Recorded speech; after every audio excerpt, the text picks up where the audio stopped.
네, 반갑습니다. 오늘은 성경 공부 71차가 되겠네요. 네.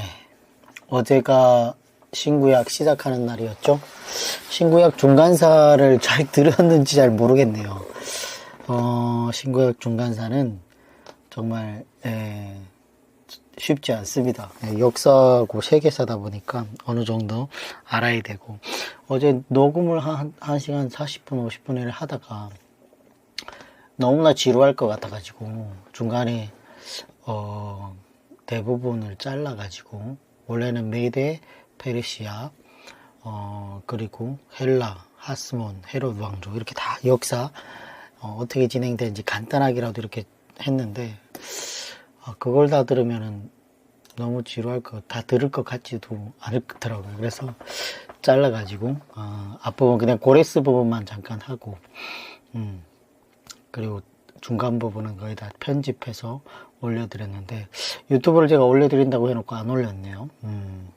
같이 올릴게요. 예, 시간 나면 신구약 중간사는 한번 들으면 좋겠습니다. 오늘부터는 신약 성경을 이제 들어가 볼 텐데 일단 서론 시작하고 마태복음 앞부분 잠깐 다뤄보도록 하겠습니다. 기도하고 시작하도록 하겠습니다. 우리의 죄를 사하시려고 이 땅에 오신 하나님 감사와 찬양을 올려드립니다. 주께서 우리에게 은혜를 베풀어 주셔서 이 시간 하나님의 새 언약이신 신약 성경을 우리가 살펴볼 수 있도록 인도해 주심에 감사를 드립니다. 주님, 오늘 마태복음서를 통해서 주님께서 우리에게 가르치려고 하는 것들, 예수님께서 어떻게 이 땅에 오셨는지, 무슨 이유 때문에 왔는지를 깨닫게 하시고 우리 마음에 새길 수 있도록 도와주시옵소서. 우리의 육체가 연약하여서 피곤함으로 인해 하나님의 말씀을 올바르게 듣지 못한다고 하면 주님께서 영육간의 강건함을 우리에게 허락해 주시사 우리 안에 내주하시는 성령님의 인도하심으로 하나님 말씀을 올바르게 감동하고 깨달을 수 있도록 도와주시옵소서. 끝까지 함께하여 주시옵길 바라며 예수님 이름으로 기도드립니다. 아멘. 네, 신약 서론이죠. 네, 신약 성경은 27권만이 정경입니다. 신약 성경 27권은 AD 397년 제2차 카르타고 회의 때의 정경으로 확정하게 됩니다. 그리고 구약 39권은 AD 90년경에 얌니아 회의 때 정경으로 결정되었죠. 물론 그전에도 학자들 간의 신약 성경 27권은 신실하다고 확정하는 사람들이 상당수 있었지만 공식적으로 확정한 것은 AD 397년 카르타고 회의에서 확정이 되었습니다. 복음서에도 여러 종류가 있었고 서신서와 계시록도 여러 종류가 있었어요. 그러나 그 중에서 27권만이 하나님의 말씀이라고 이렇게 확정이 되었다는 거예요. 그러므로 신약 성경은 27권만이 정경이라고 볼 수 있습니다. 그리고 이렇게 정경으로 확정되는 데는 기준이 있었어요.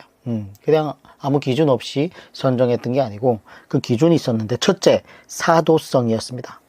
예수님과 동고동락하였던 12사도가 직접 기록했거나 12사도와 함께 하였던 직계제자나 그런 사람이 기록했으면 성경적인 가치가 있다는 거예요. 그런 기준이 있었고, 둘째는 내용성입니다.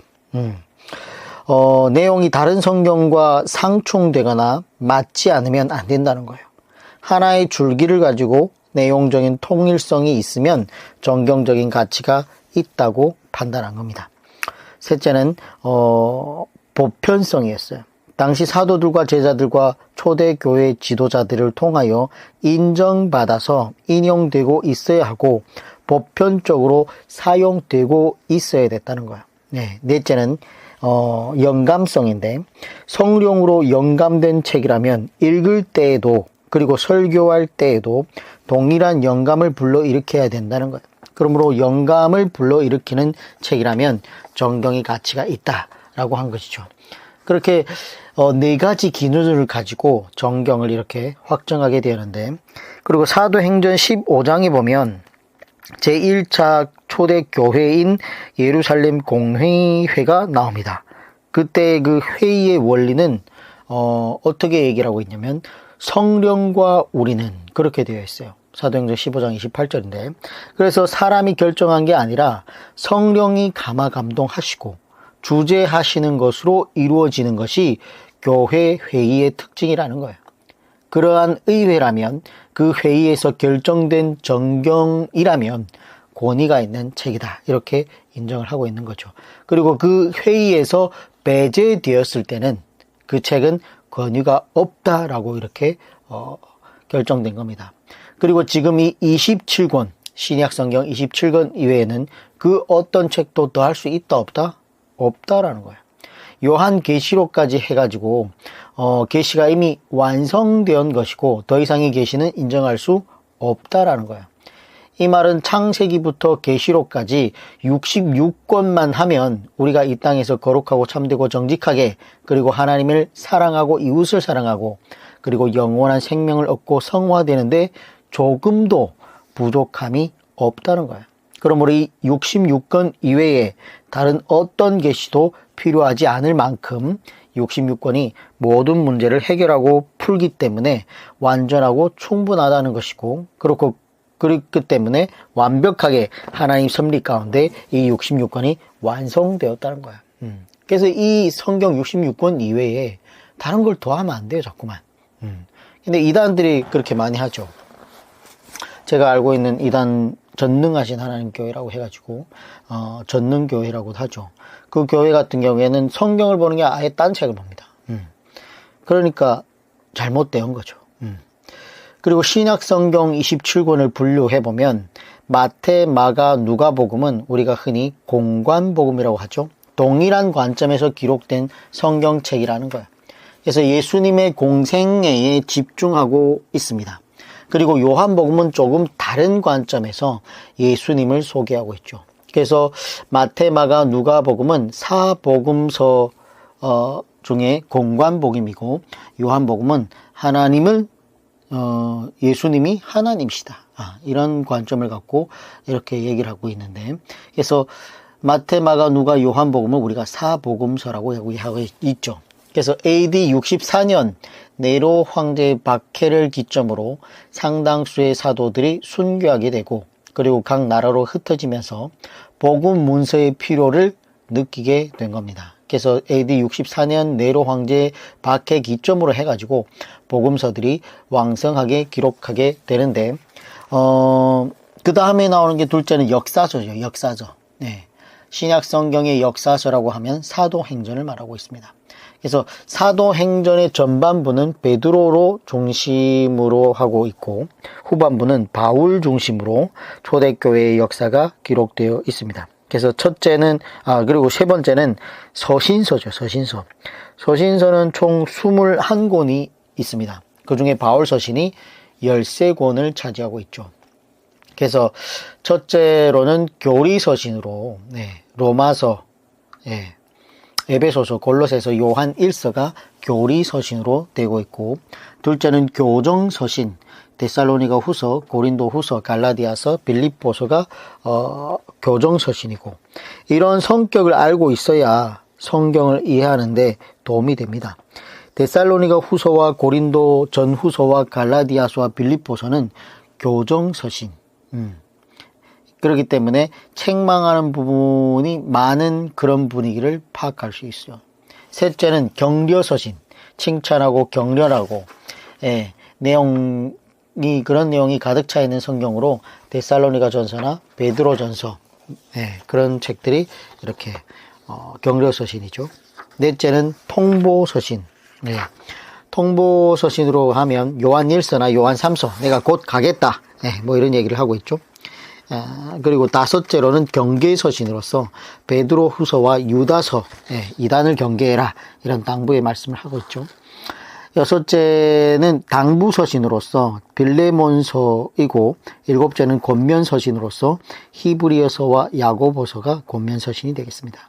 그리고 지도서신은 디모데 후서와 디도서가 지도서신이 되겠습니다. 이렇게 서신서가 21권 중에 이렇게 분류가 되어 있다는 거죠. 그리고 마지막이 뭐예요? 예언서, 요한계시록이 있는 겁니다. 자, 그리고 복음서를 우리가 비교 대조해 보면 마태복음은 유대인이면서 유대인의 왕으로 오신 예수님을 소개하고 있고, 구약 성경 곳곳에서 메시아가 오신다는 예언들이 있는데, 그런 구약의 메시아 예언들이 예수님으로 말미암아 성취되었다는 거예요. 특별히 유대인의 왕으로 오신 예수님을 소개하고 있다는 겁니다. 그러므로 구약 인용구가 가장 많이 나오는 복음서가 바로 마태복음이에요. 그래서 기록 순서로 보면 성경 배열에 있어서 마태복음이 원래는 가장 먼저 나오면 안 되는데, 왜냐하면 마가복음이 먼저 기록된 걸로 보고 있거든요. 그런데 지금 마태복음을 첫 자리에 이렇게 배치하게 된 이유가 아마도 구약 인용구를 가장 많이 인용하고 있기 때문에 그렇게 배열한 게 아닌가, 그렇게 보고 있고, 마태복음은 구약 성경을 사랑하고 중요하게 생각하는 유대인을 위한 복음서이죠. 그래서 1차 독자는 유대인입니다. 그리고 마가복음에는 예수님은 왕으로 오셨지만 일반 왕과는 좀 다르다는 거예요. 그는 백성을 섬기러 오셨다는 거예요. 그분은 유대인만 부르시는 것이 아니라 천하 만민을 부르기 위해서 오셨다는 관점에서 마가복음이 기록되었습니다. 그렇기 때문에 마가복음은 이방인을 위한 복음서로 1차 독자는 뭐예요? 이방인이라는 거예요. 그리고 누가복음은 예수님께서는 죄인을 찾으신다는 것이고, 병든 자, 죄인, 세리, 창녀, 사마리아인, 가난한 과부, 그리고 여인들, 가난한 여인들, 이런 여인들을 찾으신다는 것으로 약한 사람들에게 관심이 많으신 예수님을 누가복음에서는 소개하고 있습니다. 그러면서 여인의 후손으로 오셨다, 이렇게 기록하고 있죠. 마지막으로 요한복음은 예수님은 하나님의 아들이시다, 그리고 또한 그분이 바로 하나님이시다라는 놀라운 이야기를 하고 있죠. 그리고 요한복음은 예수님의 공생애보다는 예수님의 신성에 집중하고 있어요. 왜냐? 예수님이 로고스이고 말씀 그 자체이고 하나님이기 때문에 이렇게 복음서의 컬러가 각각 다르게 복음이 증거가 되고 있으면서 예수님의 모습이 명확하게 그려지고 있는 것입니다.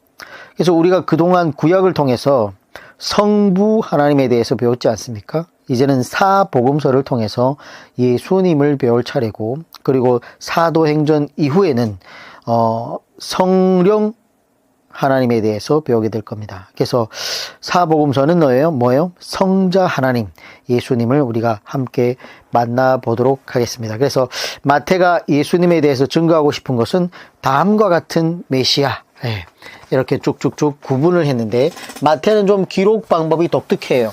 마태가 직업이 세리라서 그런지 분류를 해놨습니다.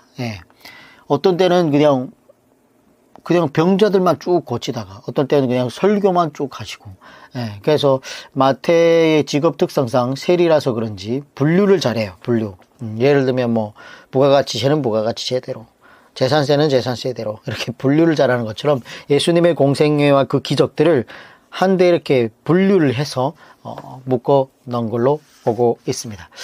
그래서 마태복음은 우리가 쭉 들어갈 텐데, 일단 신약 성경의 상관관계라는 도표가 있어요. 그거를 제가 캡처해서 단톡방에 올려드릴 것이고, 이렇게 우리가 말라기가 끝나고 신구약 중간사를 마치고 나면 말라기에서 예언되었던 그 세례 요한, 내가 엘리야를 너희들에게 보낼 건데 라는 건데, 말라기 4장 5절 6절에 나오죠.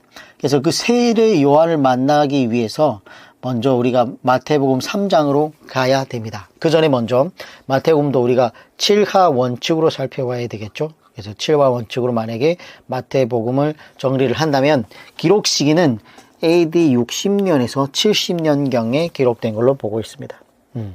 그리고 기록한 장소는 정확하지가 않아요. 어디에서 기록됐는지 잘 몰라요.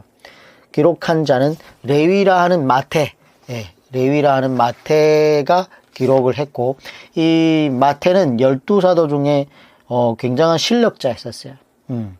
나중에 뭐 얘기를 하겠지만 예수님께서 부를 때도 단번에 응답하셨고, 그리고 단번에 뭐 순종했고, 그리고 마태가 이 언어적으로 굉장히 은사가 있었나 봐요. 그래서 예수님의 12제자들 대체로 보면 순둥순둥하고 시골 사람들이다 보니까 이렇게 실력이 있는 사람들이 많지 않았는데, 그래서 마태를 그런 뜻에서 또 성경을 기록하려고 부른 게 아닌가, 그렇게 보고 있다는 겁니다.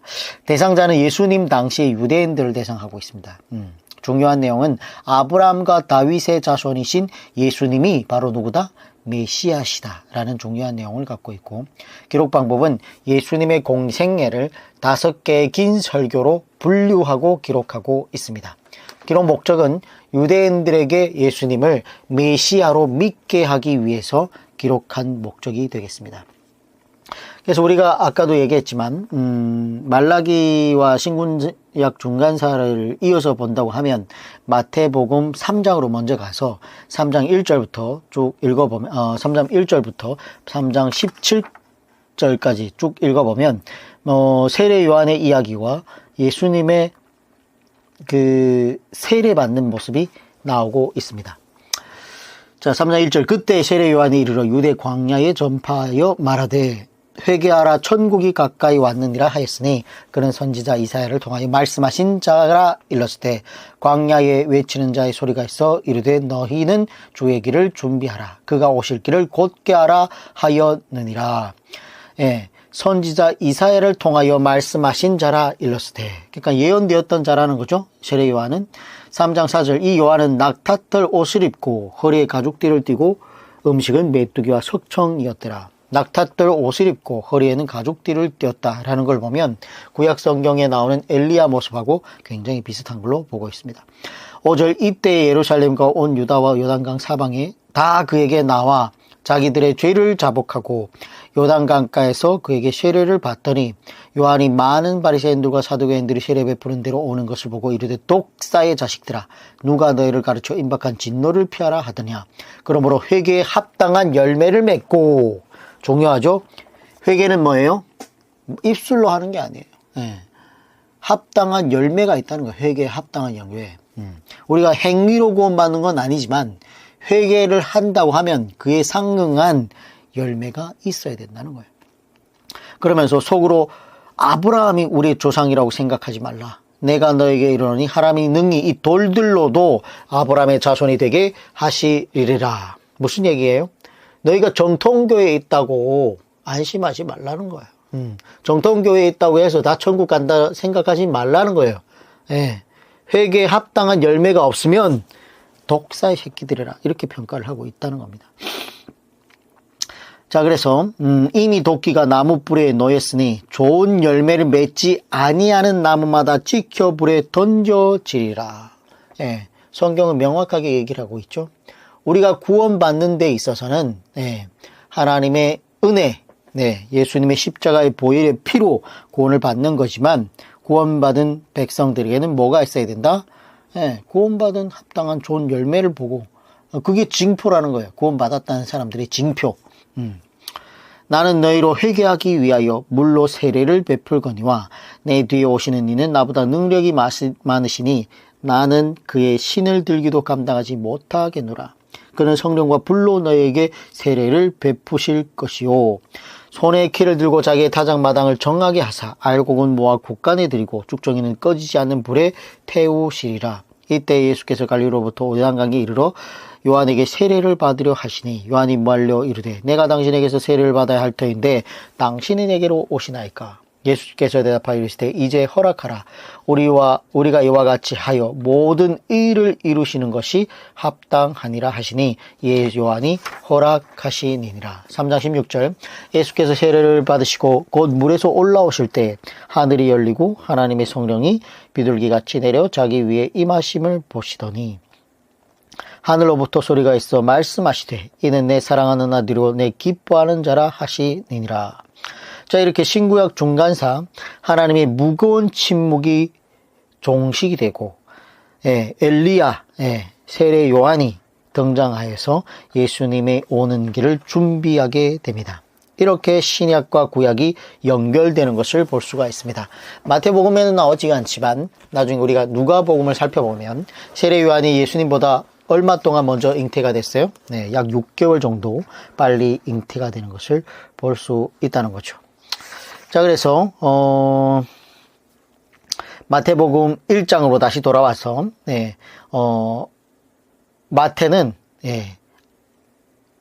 메시아를 어떻게 증언을 하고 싶었느냐? 아브라함과 다윗의 자손으로 태어난 예수 그리스도를 소개하고 싶었던 거예요. 그래서 마태복음 1장 1절부터는 족보가 쭉 나오는데 아브라함과 다윗의 자손 예수 그리스도의 계보라 하면서 1차 독자가 누구라고요? 유대인이기 때문에 반드시 아브라함과 다윗의 자손 예수 그리스도에 된다는 거예요. 그래서 마태복음 1장 1절은 열자마자 이렇게 족보 아브라함과 다윗의 자손 예수 그리스도의 계보라 하면서 시작하는 것을 보여주고 있습니다. 그 중심의 인물은 역시 아브라함과 다윗이죠. 그래서 17절을 보아도 아브라함과 다윗이에요. 1장 17절 그런 모든 대수가 아브라함부터 다윗까지 14대요. 다윗부터 바벨론으로 사로잡혀갈 때까지 14대요. 바벨론으로 사로잡혀간 후부터 그리스도까지 14대더라. 이렇게 해가지고 메시아의 그 태어남이 혈통적, 법적 정통성을 증명하고 있는 거죠. 아마도 역대상을 보고 기록한 것 같은데, 근데 이 마태가 이런 족보를 의도적으로 만들어내는 것을 보고 있어요. 그래서 이 14대가 무엇을 의미하기에 자꾸 14대 14대 이렇게 맞춰가지고 멀쩡하게 있는 왕들을 막 빼버립니다. 그래서 14대에 맞춰버려요. 이런 면에서는 좀 족보를 정확하게 기록했더라면 하는 아쉬움이 좀 있습니다. 그러나 그런 내용들은 역대상을 통해서 우리가 보충할 수 있기 때문에 아무튼 중요한 인물은 다윗과 아브라함이가 된다는 거예요. 이렇게 철저하게 유대인 입장에서 마태복음을 지금 시작하고 있다는 겁니다. 두 번째, 죄에서 구원하시는 메시아를 소개하고 있습니다. 1장 21절에 보면 아들을 낳으리니 이름을 예수라 하라. 이는 그가 자기 백성을 그들의 죄에서 구원할 자이심이니라. 자, 우리의 문제에 있어서 정말 예수님 아니고는 우리의 죄의 문제에 있어서 해결할 사람이 있나요? 없잖아요. 그래서 예수님은 이 강대국의 압제에서 우리를 구원해 주거나 아니면 우리의 현실적인 문제에서 우리를 구원해 주기 위해서 이 땅에 오신 분이 아니라는 것을 얘기하고 있어요. 당시 유대인들은 다 다윗과 같이 메시아가 오면 로마의 압제에서 자신들을 구원해 줄 것이라고 생각했다는 거예요. 모세와 같이 여호수아와 같이 그런 메시아를 이렇게 기다리고 있었는데, 근데 이 메시아는 뭐예요? 이런 초라한 모습으로 이 땅에 오신 겁니다. 그래서 예수님이 이야기하는 것은 강대국이 중요한 것이 아니고 너희의 그 현실적인 소원, 그거를 내가 들어주는 것이 중요한 것이 아니다. 인간의 문제에 있어서는 이 죄의 문제만큼 중요한 문제가 어디 있단 말인가 하면서 내가 죄로부터 너희를 구원하여 주겠다. 자, 그래서 예수님은 죄로부터 구원해 주실 자로 이 땅에 오셨다는 얘기를 마태는 하고 있습니다. 이처럼 마태복음은 예수님을 죄에서 구원하신 메시아로 소개하고 있다는 거예요. 세 번째는 다윗의 동네인 베들레헴에서 나신 메시아를 소개하고 있습니다. 마태복음 2장 1절에 보면 헤롯 왕 때에 예수께서 유대 베들레헴에서 나심에 동방으로부터 박사들이 예루살렘에 이르러 말하되. 참 이것도 참 신기한 일인데 예수님의 부모는 어디에서 살았습니까? 그들은 갈릴리 나사렛에서 살았던 사람들이에요. 근데 이때 로마 황제가 호적령을 내리는 바람에 이 만삭이 된 마리아가 요셉과 함께 그 호적을 등록하고 어디로 갔어요? 베들레헴으로 가게 되는 겁니다. 왜냐? 그들의 본이 베들레헴에 있었기 때문이죠. 그리고 그 이유는 요셉과 마리아가 다윗의 후손이기 때문이에요. 그러므로 그들은 그 본이 있는 베들레헴에 가가지고 황제의 호적령을 지키기 위해서 베들레헴에 다시 내려갔다가 거기에서 누가 태어나요? 예수님이 태어나게 되는 거죠. 그래가지고 구약 성경 미가의 예언이 성취되는 장면이 나오게 되죠. 미가서 5장 2절에 베들레헴 에브라다야 너는 유다 족속 중에 작을지라도 이스라엘을 다스릴 자가 내게서 내게로 나올 것이라. 그의 군보는 상고에 영원에 있느니라. 이렇게 미가 예언이 메시아가 어디에서 태어날 거다라는 것을 예언을 하셨는데, 이 예언을 성취하기 위해서 베들레헴에서 태어난 예수님을 볼 수가 있습니다. 자, 네 번째는 유대인의 왕으로 오신 메시아. 2장 2절에 보면 유대인의 왕으로 나신 이가 어디 계시냐? 우리가 동방에서 그의 별을 보고 그에게 경배하러 왔노라 하니, 자, 유대인의 왕. 이것도 마태복음의 가장 중요한 내용이에요. 그래서 예수님의 죄패에 보면 뭐라고 적혀 있어요? 유대인의 왕이라고 되어 있습니다. 마태복음 27장 37절에 보면 그 머리 위에 이는 유대인의 왕 예수라 쓴 죄패를 붙였더라. 이렇게 얘기하고 있어요. 그래서 이처럼 예수님은 유대인의 왕으로 오신 메시아이시다 라고 이렇게 마태는 소개하고 있다는 겁니다. 다섯 번째는 구약 성경의 예언을 성취하신 메시아를 소개하고 있죠. 자, 4장으로 갑니다. 4장 14절에 보면 이는 선지자 이사야를 통하여 하신 말씀을 이루려 하심이라 일렀으되, 4장 15절 스불론 땅과 납달리 땅과 요단강 저편 해변길과 이방의 갈릴리요. 이사야가 메시아에 대한 예언을 했는데, 그때 버림받은 변방 이방의 갈릴리가 완전히 피가 섞여버리고 북쪽 오랑캐들에 의해서 완전히 짓밟히고 버림받은 땅이 된 이 갈릴리에 큰 빛이 비추게 될 것이라고 그렇게 예언한 적이 있었어요. 이사야서 9장에 나오죠. 1절 2절에 정말로 예수님께서 와가지고 공생의 대부분을 예루살렘에서 보내신 것이 아니라 갈릴리에서 대부분을 보내시면서 그 어둠의 땅에 큰 빛을 비추신 것을 볼 수 있습니다. 그래서 이분이 바로 이사야가 예언했던 메시아가 아니냐 이렇게 얘기하고 있는 거죠.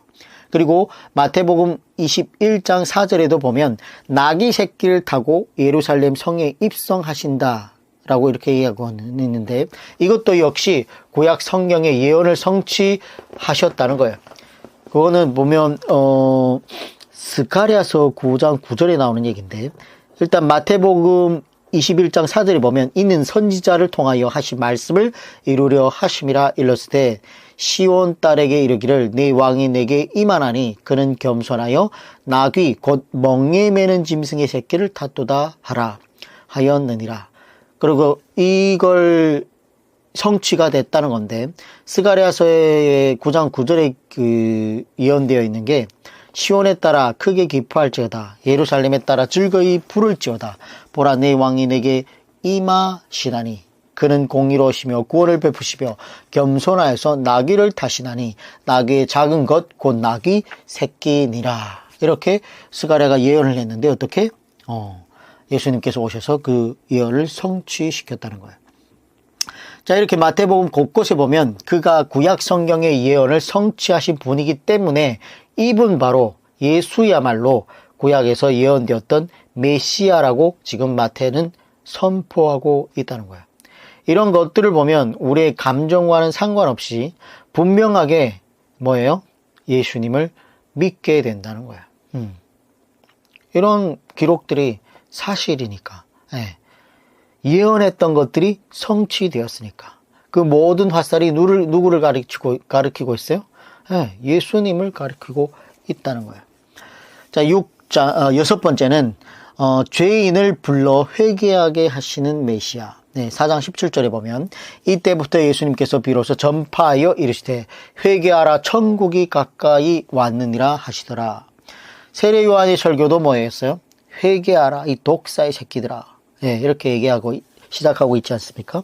근데 예수님의 설교도 뭐라고 시작하고 있죠? 회개하라 였다는 거예요. 그러면 회개가 도대체 뭐냐? 헬라어로 이 메타노에오라는 이 발음을 쓰고 있는데, 이는 생각을 고쳐 먹다라는 뜻을 갖고 있어요. 생각을 고쳐야 뭐예요? 말씀도 들린다는 거예요. 말씀을 들어야 삶의 변화도 일어난다는 거야. 오늘날 회개하라고 하는 설교는 참 부담스러운 일이죠. 교회에서 회개하라는 말을 거의 사라져버리다시피 선포가 되고 있지 않다는 거예요. 그래서 하나님의 말씀을 가르쳐서 그들이 생각을 고쳐먹게 하고 생각을 고쳐먹고 어떻게 삶의 변화가 일어나고 우리에게가 회개에 합당한 열매를 맺어야 된다는 거예요.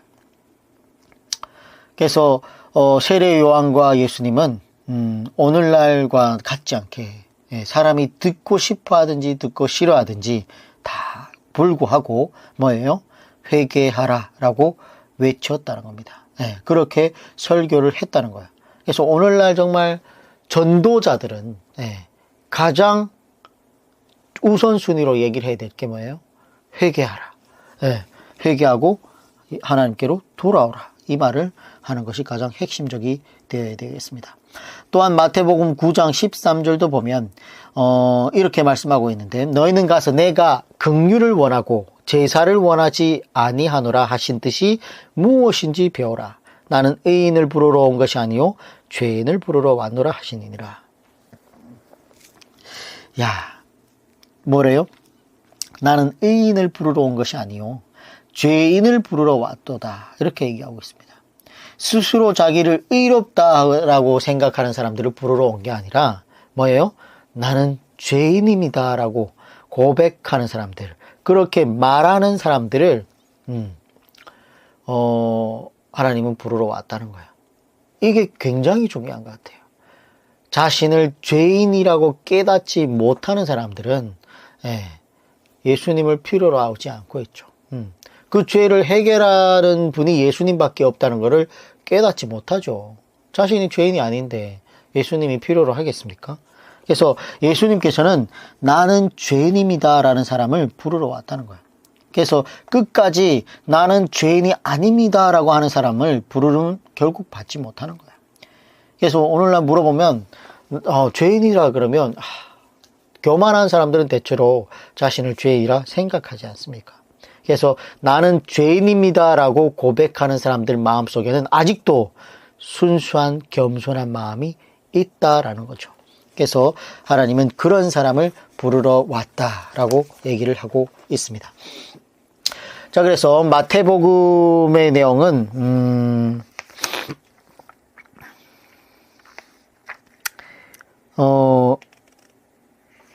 우리가 이렇게 앞부분을 좀 살펴봤는데 마태복음에는 심판의 메시지도 나옵니다. 그리고 품성, 산상수훈이라는 또 정말 너무나 우리에게 반드시 필요한 그런 교훈이 있고, 그래서 또 주님의 지상 명령이 또 기록되어 있는 책이기도 하죠. 그래서 마태복음 28장 18절에서 20절, 너희는 가서 모든 족속을 제자로 삼아 주님께서 분부하신 모든 것을 가르쳐 지키게 하라 라는 이런 얘기도 나오고 있습니다. 그래서 교육의 목표를 보면 우리가 이렇게 성경을 공부하는 이유는 뭐냐? 나무라고 해서 다 집이 되는 게 아니고 목재라고 해서 다 가구가 되는 것이 아닌 것처럼 사람으로 태어났다고 해서 다 사람 노릇을 하는 것이 아니라는 거예요. 그래서 사람은 가르쳐야 되고 배워야만 사람다운 사람이 될 수 있는데 무엇을 배워야 된다? 우리를 창조하신 그 하나님이 사람은 어떻게 살아야 된다라는 어떻게 보면 사람 모든 제품이 사용 설명서가 있는 것처럼 인간이에게 어떻게 살아야 된다라는 설명서가 뭐예요? 성경이라는 거예요. 성경. 그래서 첨단 과학이 고도로 발달한 오늘날에도 원시적인 삶을 살아가고 있는 민족이 있다는 사실이 우리에게 놀랍게 여겨지는 게 뭐냐면 교육의 중요성이 그만큼 중요하다는 거예요. 교육을 모르고 배우지 않으면 인간은 그렇게 원시적인 삶을 살아갈 수도 있다는 거예요. 근데 그렇게 원시적인 삶을 살아가는 사람일지라도 사람으로 태어났기 때문에 그 사람의 교육을 하면 과학자가 될 수 있다 없다? 있다라는 거예요. 근데 고릴라는 아무리 가르쳐도 자기 이름 타자 할 수 있다 없다? 없다라는 거예요. 그게 사람과 동물의 차이기도 하죠.